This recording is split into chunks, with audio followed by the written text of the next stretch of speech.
قال اللہ تعالی فی کلامہ اعوذ باللہ من الشیطان الرجیم بسم اللہ الرحمن الرحیم ان الذین یخشون ربهم بالغیب لهم مغفرۃ واجر کبیر۔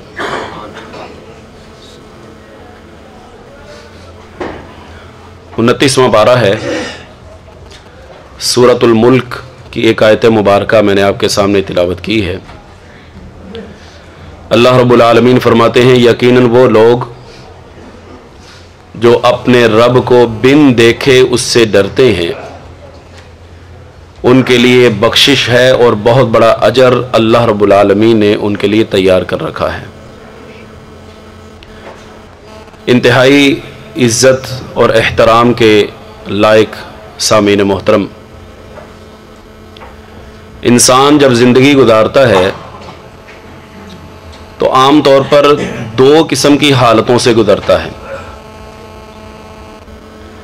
یا اس کی زندگی کے اندر خوشی ہے یا غمی ہے، خوشحال زندگی گزار رہا ہے یا غم کی زندگی گزار رہا ہے، یا اس کا یہ ظاہر ہے یا اس کا باطن ہے،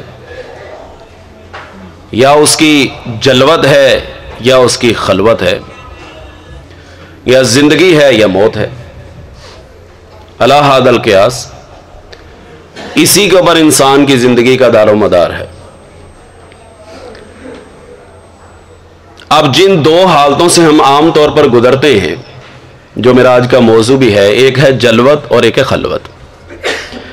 جلوت وہ ہے جو ہمیں نظر آ رہی ہے، جو لوگوں کو نظر آ رہی ہے، دنیا والوں کو نظر آ رہی ہے، اور ایک ہے خلوت، تنہائی، علیحدگی، جہاں پہ لوگ تو شاید نہ دیکھیں لیکن اللہ رب العالمین کی ذات جس نے انسان کو پیدا کیا ہے وہ بہرحال اس کو دیکھ رہا ہے۔ اس بات کا کوئی انکاری نہیں، مجھ سمیت دنیا کے اندر ہر بندہ اس بات کو مانتا ہے کہ ایک نہ ایک دن میں نے یہاں سے چلے جانا ہے، اور بحیثیت مسلمان ہم نے ایک ایسی اندھیر نگری میں جانا ہے جسے قبر کہتے ہیں۔ ہم دنیا کے اندر کوئی بھی کام کرنا چاہتے ہیں تو اس کی پہلے پریکٹس کرتے ہیں۔ دیکھیں نا، کاروبار کے مرحلے کے اندر آپ موجود ہیں، آپ نے پہلی فرصت میں تو نہیں کاروبار سیکھ لیا، پہلے انسان ملازمت کرتا ہے یا کاروبار کے وہ طور طریقے سیکھتا ہے، پھر اس کو بڑی سیٹ کے اوپر بٹھایا جاتا ہے کہ اب یہ کسٹمر کو ڈیل کرنے کے قابل ہو چکا ہے، یہ لوگوں کے ساتھ لین دین کے معاملے کر سکتا ہے۔ سائیکل، موٹر سائیکل، گاڑی ہے، انسان پہلی فرصت میں تھوڑی سیکھ جاتا ہے، پہلے اس کی پریکٹس کرتا ہے۔ الغرض کوئی بھی کام کرنا چاہے تو پہلے اس کی عملی مشق کرتا ہے، اس کے لیے پریکٹس کرتا ہے۔ میں نے اور آپ نے ایک ایسی گھاٹی سے گزرنا ہے جس پر ہمارا ایمان اور یقین ہے کہ ہم نے اس نے جانا ہی جانا ہے، اور وہاں پہ اللہ نے حساب بھی لینا ہے۔ کیا مجھ سمیت کبھی ہم نے اس بارے میں عملاً کوئی کام کیا ہے؟ یعنی جس تنہائی کے اندر ہم نے جانا ہے، یہ کیسا ایک دردناک مرحلہ ہوگا، کس قدر خوفناک مرحلہ ہوگا۔ انسان روزانہ سوتا ہے، اپنے بستر پر آنکھ کھلتی ہے، لیکن ایک رات ایسی آئے کہ اس کی آنکھ قبر میں جا کے کھلے، اور وہاں پہ دائیں بائیں اوپر نیچے کہیں بھاگنے کی گنجائش باقی نہیں۔ یہاں پہ تو ہمارے پاس موقع ہے نا، اپنے کمرے سے باہر آ سکتا ہوں، میں لائٹ چلا سکتا ہوں، لیکن وہاں پہ بھاگنے کی کوئی راہ نہیں ہے۔ اس گھاٹی سے گزرنے کے لیے کیا دنیا کے اندر میں نے عملاً کبھی کوئی مشق کی ہے؟ اسے خلوت کہا جاتا ہے۔ کیا میں نے کبھی تنہائی اختیار کی ہے؟ اس تنہائی کے اندر بیٹھ کر میں نے اپنی اس منزل کو یاد کیا ہو، اور پھر اس سے ڈرنے کے بعد میں اللہ رب العالمین کی اطاعت و فرما برداری کے راستے پہ چلا ہوں۔ یقین جانیے، تنہائی کے اندر بیٹھ کر اللہ کی تخلیق کے اوپر غور و فکر کرنا یہ بھی عبادت ہے۔ انسان اللہ کی تخلیق کے اوپر غور کرتا ہے، اور غور کرنے کے بعد اس نتیجے پر پہنچتا ہے کہ ربنا ما خلقت ھذا باطلا، اے رب العالمین تو نے جو کچھ بھی پیدا کیا ہے یہ غلط نہیں ہے، یہ غلط نہیں ہے۔ آپ تنہائی کے اندر بیٹھ کر وہ مراقبہ کریں، اس دنیا میں انسان پہنچ جائے، غور و فکر کرے کہ میں نے ایک نہ ایک دن اس حقیقی تنہائی کے اندر آنا ہے۔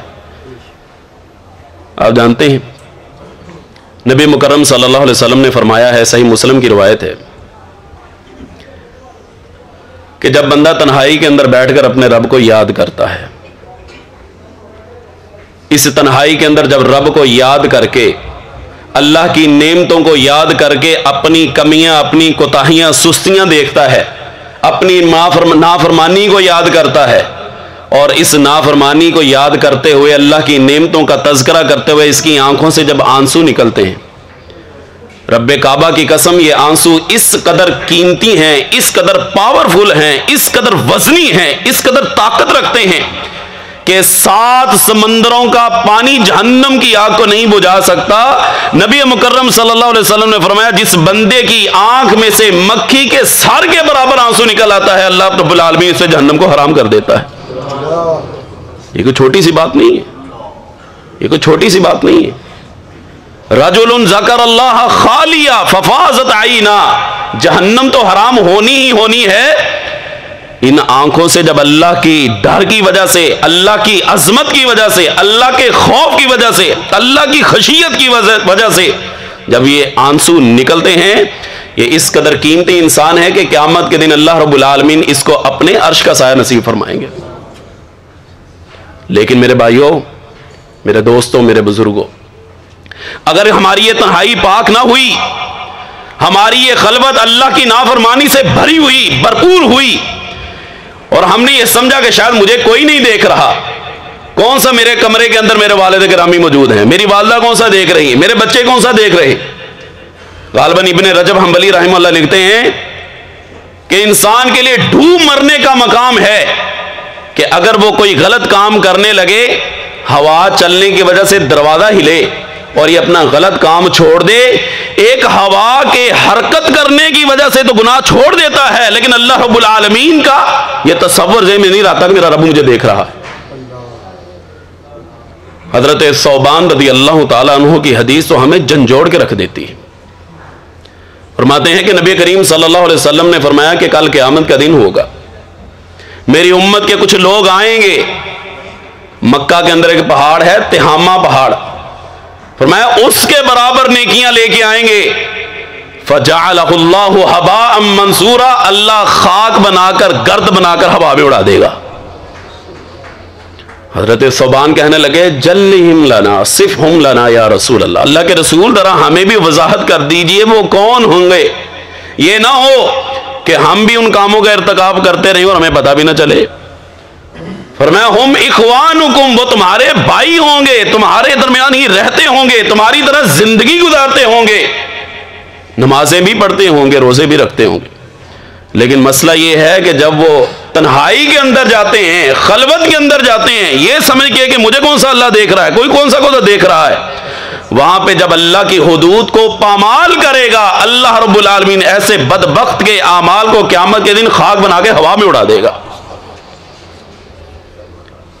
اس لیے کبھی تنہائی کے اندر بیٹھ کر اپنے اس وقت کو یاد کیجئے کہ ایک دن میری آنکھ قبر میں کھلنے والی ہے.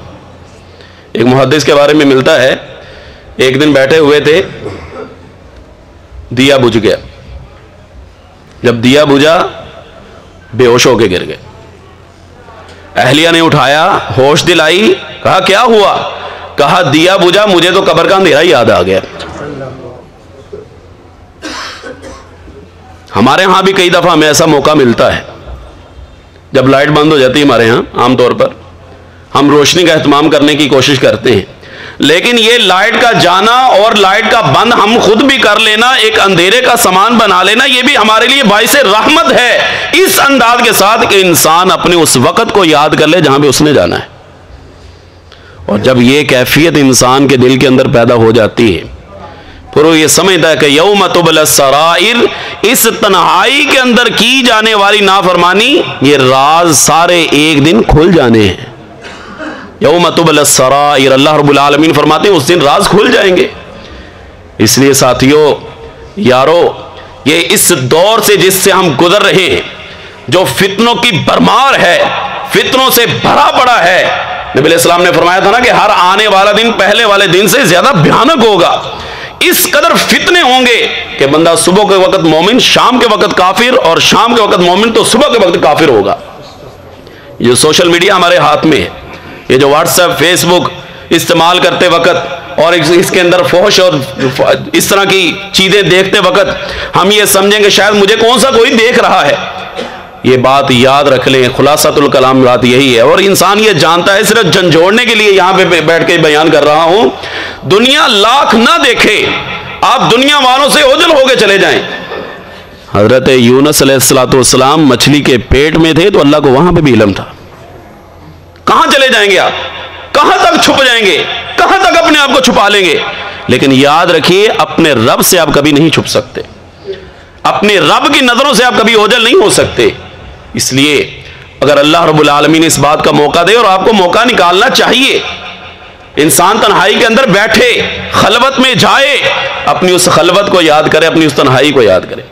جس کی تنہائی پاک ہے، جس کی خلوت پاک ہے، خصوصی طور پر ینگ جنریشن، نوجوان آج کا جو طبقہ ہے، ان کے لیے تو بہت ضروری ہے کہ انسان اپنی تنہائی کو پاک کرے، اپنی خلوت کو پاک ہے۔ جلوت میں تو لوگوں کو سب کو دکھا دیتا ہے نا کہ میں کیا ہوں، اور انسان نظر آ رہا ہے، لیکن اصل امتحان تو انسان کا خلوت کے اندر ہے کہ وہ تنہائی کے اندر اللہ رب العالمین کی کس قدر عبادت کرتا ہے۔